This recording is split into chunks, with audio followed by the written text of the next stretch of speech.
Astrology में कुंडली के 7वें स्थान या 7वें स्थान से विवाह या मैरिज के बारे में पता चलता है। तो शादी ब्याह या मैरिज एक बहुत ही इंपॉर्टेंट चीज़ है। तो इसको आप किसी भी कुंडली में 7वें स्थान से आप इसको देख सकते हैं, पूरा डिटेल आपको मालूम हो जाएगा, राइट। तो ये शादी ब्याह के बारे में ही डिस्कशन चल रहा है। तो मैरिज से रिलेटेड जो सब्जेक्ट है, टॉपिक है, वो है मेलापक। मेलापक का मतलब कि शादी के पहले वर और कन्या यानी लड़के लड़की की कुंडली मिलाई जाती है, उसको मेलापक कहते हैं। तो आपको बताया था पिछले लेक्चर्स में कि मेलापक 3 तरह से किया जाता है, नक्षत्र मेलापक, ग्रह मेलापक और भाव मेलापक। तो इसमें कन्या और वर के गुण देखते हैं, उनकी और चीज़ें सब देखते हैं। तो वो कुंडली किस तरह से मिल रही है कि नहीं मिल रही है, और मैरिड लाइफ उनकी कैसी रहेगी फ्यूचर में, तो इसको देखकर ही वो उनका शादी के लिए परमिशन दी जाती है, राइट। तो वो जो मेलापक है यानी नक्षत्र मेलापक, ग्रह मेलापक, भाव मेलापक, उसके अलावा कुंडली मिलाते समय वर और कन्या की आपको वर और कन्या के गुण और दोष को भी देखना चाहिए। तो जो दोनों की कुंडली में आपको मिलेगा कि इसमें कुछ गुण हैं, कुछ दोष हैं, तो अधिक से अधिक गुण होने चाहिए और दोष कम से कम हो, ये चीज़ देखना है। तो वर कन्या के का जो गुण है तो उसके बारे में डिस्कशन चल रहा है। तो वर कन्या से रिलेटेड जो गुण हैं, अभी तक पिछले लेक्चर्स में हमने आपको बताया, अच्छा स्वास्थ्य यानी दोनों की अच्छी हेल्थ होनी चाहिए, अच्छा स्वभाव, दोनों का नेचर, बिहेवियर बढ़िया होना चाहिए, स्पेशली कन्या का नेचर बहुत बढ़िया होना चाहिए, और दोनों का चरित्र यानी कैरेक्टर अच्छा होना चाहिए, दोनों लकी होने चाहिए, दोनों का भाग्य अच्छा हो, और दोनों की शिक्षा यानी दोनों वेल एजुकेटेड होने चाहिए, और दोनों की आयु एज अच्छी होनी चाहिए, और इसके अलावा दोनों की कुंडली में संतान का योग होना चाहिए। ये सब अच्छे गुण में माने जाते हैं। तो अभी तक ये सारी चीज़ें हमने बताई आपको। इसमें आज जो टॉपिक है वो है अच्छी आयु, यानी वर और कन्या दोनों की आयु, एज उनकी अच्छी होनी चाहिए। इसका मतलब कि दोनों दीर्घायु में होने चाहिए। अगर दीर्घायु अच्छी एज होगी दोनों की, तो उनकी मैरिड लाइफ अच्छी रहेगी और अपने कर्तव्य का ठीक से पालन कर पाएंगे, और उनकी जो संतान होगी उसको पढ़ाना लिखाना, आगे बढ़ाना, सेटल करवाना, शादी ब्याह करवाना, ये सारी चीज़ें उनकी जिम्मेदारी है। तो इस चीज़ को तभी निभा पाएंगे जब उनकी एज ज़्यादा होगी। बहुत ही कम एज में डेथ हो गई तो फिर ये सब सारी चीज़ें डिस्टर्ब हो जाएंगी, राइट। तो उनकी एज जो है वो दीर्घायु यानी वर और कन्या कुंडली को देख के आपको पता चल जाएगा कि उनकी एक अप्रॉक्सीमेट एज क्या हो सकती है। तो ये आप देख के पता करिए कि ये अच्छे गुण में आता है कि वर और कन्या दोनों की एज यानी आयु उनकी अच्छी होनी चाहिए। अब ये आयु हम कैसे देखें? कुंडली में देखना है आपको, वर की कुंडली में भी देखना है, कन्या की कुंडली में देखना है। तो इससे रिलेटेड बहुत सारी चीज़ें बताई गई हैं। तो इसमें पराशर ऋषि जो फादर ऑफ एस्ट्रोलॉजी हैं, तो उन्होंने एक बहुत इंपॉर्टेंट योग एक बताया है एज से रिलेटेड। तो इसको आपको बताते हैं। ये है पराशर ऋषि का जो बताया हुआ एक योग है। उन्होंने 3 समूह लिए, 3 ग्रुप्स लिए। उसमें पहले ग्रुप में लग्नेश और अष्टमेश यानी जन्म लग्नेश, और जन्म अष्टमेश यानी जन्म कुंडली में जो जन्म लग्न है उसका लॉर्ड लग्नेश हो गया, और अष्टम की जो राशि है उसका लॉर्ड अष्टमेश हो गया। शनि एंड चंद्रमा सेकंड ग्रुप में रखा, लग्न एंड होरा लग्न ये तीसरे ग्रुप में रखा। यानी 3 ग्रुप्स हैं, लग्नेश अष्टमेश, शनि चंद्रमा और लग्न एंड होरा लग्न। अब तीनों के सामने देखिए 3 तरह की राशियाँ रखी, चर स्थिर द्विस्वभाव। तो लग्नेश अष्टमेश के सामने उन्होंने रखा चर राशि यानी 1 4 7 10, शनि चंद्रमा के सामने स्थिर राशि यानी 2 5 8 11, और लग्न हुरा लग्न के सामने रखा द्विस्वभाव यानी 3 6 9 12। और उसी के ठीक सामने वाली जो कॉलम है इसमें उन्होंने आयु को बताया।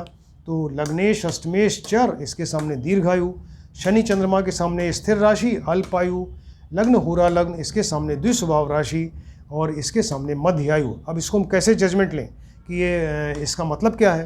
तो इसको उन्होंने एक्सप्लेन किया कि 3 ग्रुप्स में से आप कोई भी ग्रुप ले लीजिए, उस ग्रुप के दोनों पार्ट्स लेने पड़ेंगे, राइट। मतलब ये जन्म लग्नेश अष्टमेश शनि या चंद्रमा लें, या लग्न एंड होरा लग्न लीजिए।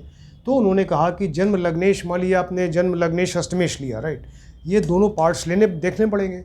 तो जन्म कुंडली में आप देखिए कि लग्न का लॉर्ड कौन है, यानी जन्म लग्नेश, और अष्टम की राशि में कौन, उसका जो राशि है उसका लॉर्ड कौन है, अष्टमेश हो गया। तो अब ये दोनों किस राशि में बैठे हैं? अगर ये चर राशि में हैं, यानी जन्म लग्नेश और अष्टमेश दोनों चर राशि में है कुंडली में, 1 4 7 10 राशि में बैठे हैं, तो फिर वो उस व्यक्ति की आयु दीर्घायु होगी। कितना क्लियर कंसेप्ट देखिए कि जन्म लग्नेश अष्टमेश दोनों अगर चर राशि में है तो उनकी दीर्घायु होगी। और अदरवाइज़ अगर ये नहीं है तो लग्नेश अष्टमेश में से कोई एक स्थिर में हो, दूसरा द्विस्वभाव में हो, तब भी दीर्घायु होगा। तो फिर से बताते हैं, देखिए लग्नेश अष्टमेश अगर दोनों चर राशि में है, 1 4 7 10 में, तो दीर्घायु होगा। लग्नेश अष्टमेश अगर चर में नहीं है तब भी लग्नेश और अष्टमेश में से कोई एक स्थिर में हो, दूसरा द्विस्वभाव राशि में हो, तब भी दीर्घायु होगी। इस तरह से एक तो ये पहला आपने लिया ग्रुप, मान लीजिए आप शनि एंड चंद्रमा देख लीजिए, तो जन्म कुंडली में कहीं शनि भी दिखाई देगा आपको, चंद्रमा भी कहीं बैठे होंगे किसी राशि में, तो शनि एंड चंद्रमा दो को लिया हमने। अब इनकी राशि देखिए किस राशि में बैठे हैं। अगर ये चर राशि में बैठे हैं यानी 1 4 7 10 में, तो दीर्घायु।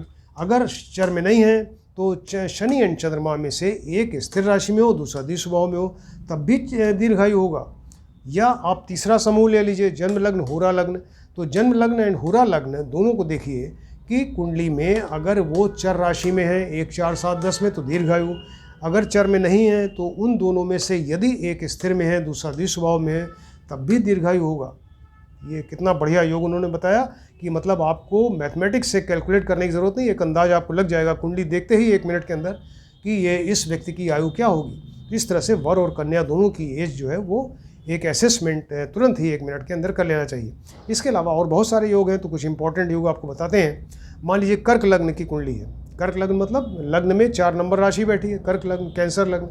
कर्क लग्न की कुंडली है, उसमें चंद्रमा लग्न में बैठे हुए हैं। चंद्रमा अगर लग्न में बैठ गए, इसके मतलब कि चंद्रमा की अपनी राशि, चंद्रमा स्वग्रही हो गए, स्वराशि के हो गए, और शुक्र उस कुंडली में केंद्र में बैठा हो। कर्क लग्न की कुंडली, चंद्रमा लग्न में स्वराशि का, शुक्र केंद्र में 1 4 7 10 हाउस में कहीं बैठा हुआ है, एंड बृहस्पति उच्च का होना चाहिए। तो बृहस्पति उच्च का कहाँ होता है? 4 नंबर राशि में। इसके मतलब कि बृहस्पति भी लग्न में बैठे हैं। तो कर्क लग्न की कुंडली में चंद्रमा और बृहस्पति दोनों लग्न में बैठे हैं, और शुक्र केंद्र में 1 4 7 10 में कहीं बैठे हैं, और एर्थ जो अष्टम हाउस है उसमें कोई ग्रह न हो, तो व्यक्ति की दीर्घायु होगी। कितना अच्छा एक योग बताया।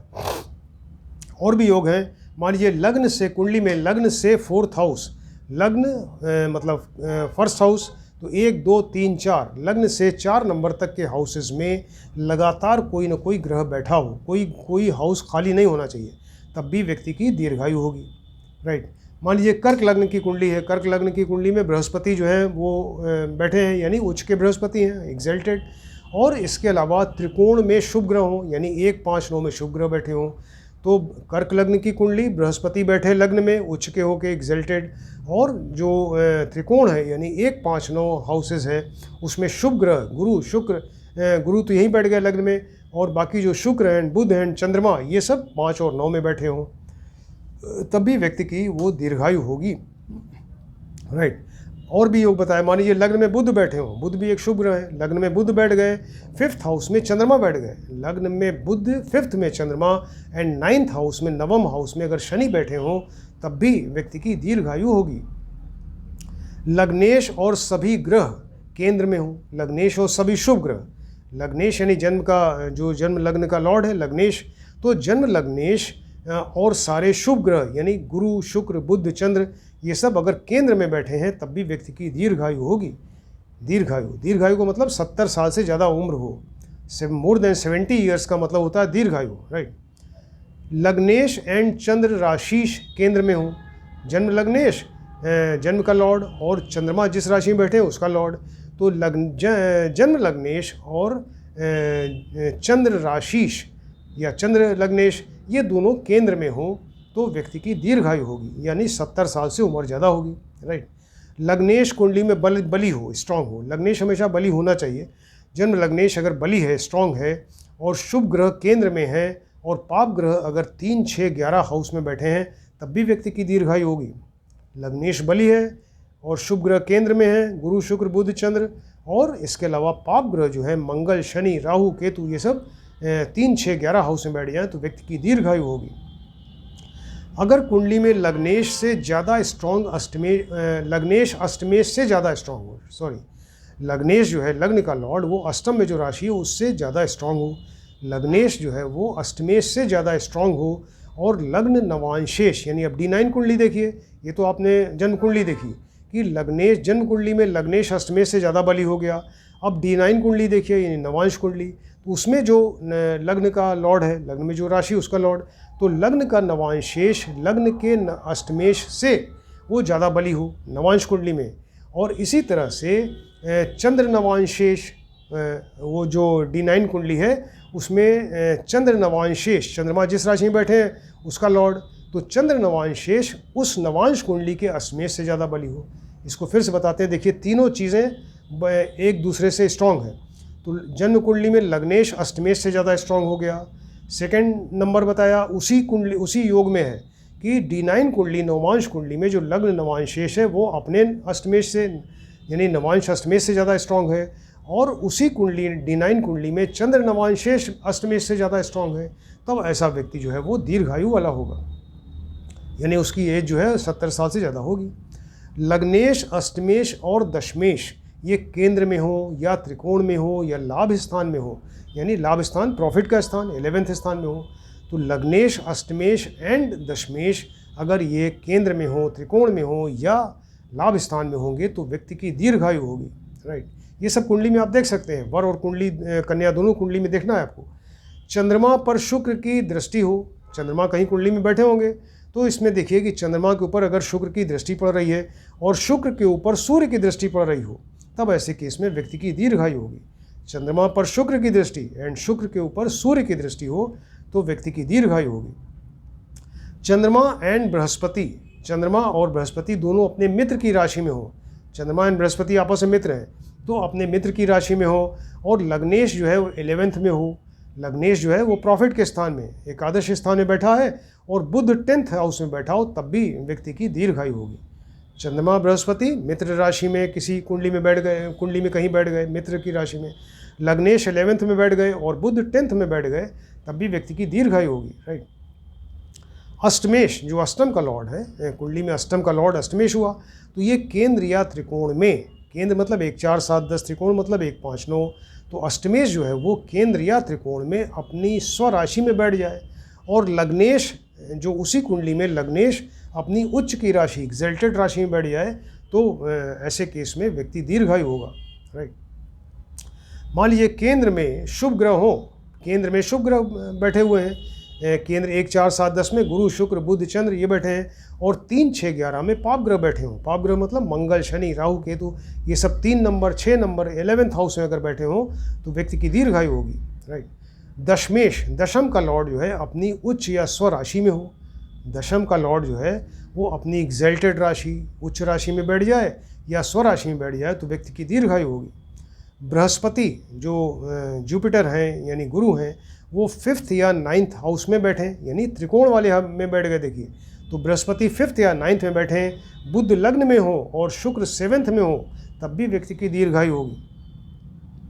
बृहस्पति 5th या 9th में, बुध लग्न में और शुक्र 7th में बैठे तो व्यक्ति की दीर्घायु होगी।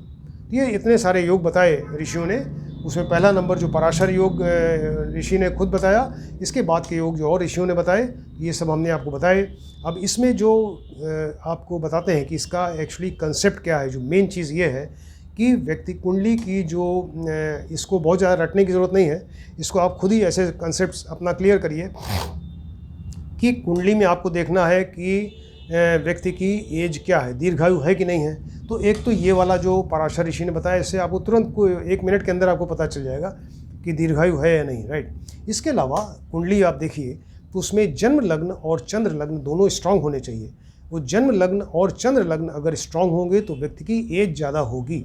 राइट, इसी तरह से जन्म लग्नेश और चंद्र लग्नेश ये भी स्ट्रांग होने चाहिए, उनके ऊपर शुभ ग्रहों की युति दृष्टि हो तो व्यक्ति की एज ज़्यादा होगी, वो दीर्घायु होगा। राइट, जन्म लग्नेश, चंद्र लग्नेश केंद्र में हो, त्रिकोण में हो, अष्टम में हो या 2nd हाउस में हो, तब भी व्यक्ति की एज ज़्यादा होगी।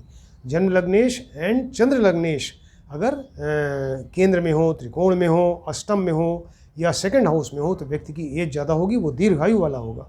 3 6 11 में पाप ग्रह बैठना चाहिए। 3 6 और 11 जो हाउसेज हैं, 3 नंबर 6 नंबर 11 नंबर, तो इसमें पाप ग्रह बैठे हों। लग्न में गुरु और चंद्रमा हो तो व्यक्ति की दीर्घायु होगी, लग्न में गुरु और चंद्रमा दोनों बैठ जाए। लग्नेश केंद्र में हो और बहुत स्ट्रांग हो तो व्यक्ति जो है वो उसकी एज ज़्यादा होगी। लग्नेश केंद्र में हो, उच्च का हो, स्वग्रही हो, शुभ ग्रह की युति हो, दृष्टि हो, तो व्यक्ति की दीर्घायु होगी। चंद्र लग्नेश, चंद्रमा जहाँ बैठे हैं जिस राशि में उसका लॉर्ड, यानी चंद्र लग्नेश केंद्र में हो और बली हो। जन्म लग्नेश और चंद्र लग्नेश दोनों 11वें स्थान में बैठ जाएं, लाभ के स्थान में, तब भी व्यक्ति की एज ज़्यादा होगी। तो ये एक समरी आपको बताई। तो ये इससे रिलेटेड जो एक आयु एक बहुत ही इंपॉर्टेंट सब्जेक्ट टॉपिक है, तो इसको आपको बताया डिटेल में कि वर और कन्या की कुंडली मिलाते समय इस गुण को देखना बहुत ज़्यादा ज़रूरी है कि दोनों की आयु देखना ज़रूरी है। ऐसा ना हो कि दोनों में कोई एक अल्प आयु हो, वो पहले ही उसकी डेथ हो गई तो दूसरा एक अकेला बचा, वो मैरिड लाइफ तो ख़त्म हो गई उसकी, है ना। तो ये इसकी दोनों की आयु बढ़िया होनी चाहिए, दोनों दीर्घायु वाले होने चाहिए, जिससे अपने कर्तव्य का पालन करें, अपने बच्चों का लालन पालन, उसका ब्रॉटअप, उसकी पढ़ाई लिखाई, सेटलमेंट, सारी चीज़ें सब उनकी जिम्मेदारी है, उसको पूरा करें वो। उसके लिए अगर आयु अच्छी होगी तभी कर पाएंगे। तो ये आयु से रिलेटेड बहुत सारी चीज़ें आपको जो योग हैं ये बताए, इसको आप ध्यान से देखें और स्टडी करिए। Thank you.